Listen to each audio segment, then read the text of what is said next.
வணக்கம். இன்றைய வீடியோவில் பன்னீர் ரோஜா செடி பூக்கிறதுக்கான டிப்ஸு சிலவற்றை பார்க்கலாங்க. பெரும்பாலும் பல வகையான ரோஜா செடிகள் வாங்கினாலும் இந்த பன்னீர் ரோஜாக்குன்னு எல்லோருக்குமே ஒரு விருப்பம் இருக்கும். அந்த வகையில் இந்த ரோஜா செடியை நாம் வாங்கும் பொழுது பல கிளைகள் உள்ளதா 100 ரூபாய் செடியாக வாங்கிக்கோங்க. செம்மண், தொழு உரம், கோகோபிட், மணல் இவை கலந்த மண் கலவையில் இந்த ரோஜா செடியை நீங்கள் வச்சிடலாம். அப்படி வைக்கும் பொழுது இது சாதாரணமாக நல்லாவே வளர்ந்து வந்துடும். நேரடி வெயிலில் வச்சுருங்க. மிக மெல்லிய குச்சி உடைய 30 ரூபாய் செடி வாங்கினீங்கன்னா அது வளர்ந்து வர்றதுக்கு லேட் ஆகும். அதனால நீங்கள் பெரிய செடியாகவே வாங்கிடுங்க. தொழு உரம் கலந்து வச்சதுனால ஒரு 15 நாட்களுக்கு எந்த உரமும் கொடுக்காதீங்க. செடியில் துளிர் வரட்டும். வந்த பிறகு நீங்கள் கடலை பிண்ணாக்கு கரைசல் கொடுக்கலாங்க. பெரிய செடின்றதுனால அடுத்து நாம் கொடுக்குற உரத்தை ஏற்று வளரும். நல்ல ஒரு உரம் கொடுத்தாதான் நமக்கு நீங்கள் இப்போ பார்க்குற மாதிரியாக மொட்டுக்கள் வச்சிரும். பாருங்கள், அடிப்பகுதியிலேருந்து எவ்வளோ பெரிய தண்டு, பேசில் ஷூட்னு சொல்லுவோம், அந்த தண்டு வந்து நமக்கு நிறைய மொட்டுக்கள் வச்சுருக்கு. இதெல்லாம் பூக்கட்டும். மீண்டும் ஒரு வீடியோ கொடுக்குறேன். இது நான் மொட்டாக தான் இருக்குது. இப்போது பக்கத்தில் ஒரு சின்ன கிளையில் மொட்டுக்கள் இருக்குது. மற்றொரு முக்கியமான தகவல், செடியை மிக உயரமாக வளர விடாதீங்க. ஆள் உயரத்துக்கு மேலே, தரையிலேருந்து ஆள் உயரத்துக்கு மேலே வரைக்கும் வளர விடாதீங்க. அது கட் பண்ணி வளர்க்கும்போது நமக்கு உடனே துளிர் வச்சிரும், மொட்டுக்களும் வச்சிரும். இன்றைக்கு நாம் அதிக பூக்கள் பூக்க கடலை பிண்ணாக்கு கரைசல் கொடுக்க போகிறோம். இந்த கடலை பிண்ணாக்கு கரைசல் செடியை நல்ல க்ரோத் கொடுக்குங்க.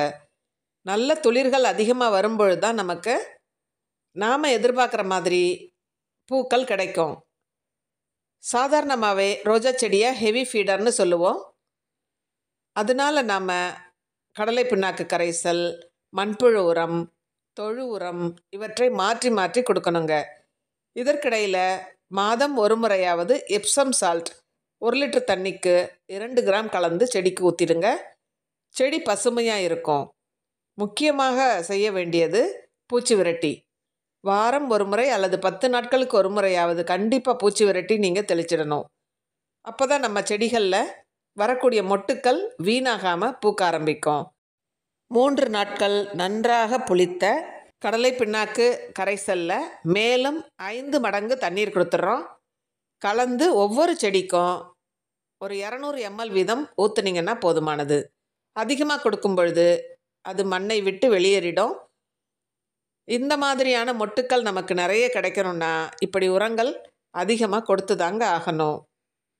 இது இல்லாமல் நீங்கள் ஆல் 19ன்னு சொல்லக்கூடிய NPK 19-19-19 உங்களுக்கு கிடைக்கும்.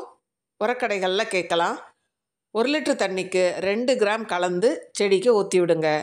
இப்படியே நீங்கள் தொடர்ந்து உரங்கள் கொடுக்கும் பொழுது தான் தேவையான சத்துக்கள் ரோஜா செடிக்கு கிடச்சி அதில் துளிர் அதிகமாக வரும். காய்ந்த பூக்கள் இருக்கும். பூஜைக்கு பயன்படுத்திய காய்ந்த பூக்களையும் நீங்கள் இந்த ரோஜா செடிக்கு மேலே அப்படியே மூடாக்கா போட்டு விடுங்க. நமக்கு தேவையான பூக்கள் இவ்வளோ அழகாக கிடச்சிரும். தொடர் பராமரிப்பு மட்டுமே நமக்கு இப்படி பூக்களை கொடுத்துரும். மண்ணை கிளறி விடுங்க. மண்ணை கிளறும் பொழுது மண்ணுக்குள்ளே காற்றோட்டம் அதிகமாகி செடியின் வளர்ச்சிக்கு உதவியாக இருக்கும். நர்சரிகளில் பார்க்குற மாதிரியே நம்ம வீட்லேயும் பூக்கணுன்னா பூத்த பூக்களை ட்ரிம் பண்ணி விடுங்க. ட்ரிம் பண்ண பிறகு உரம் கொடுங்க.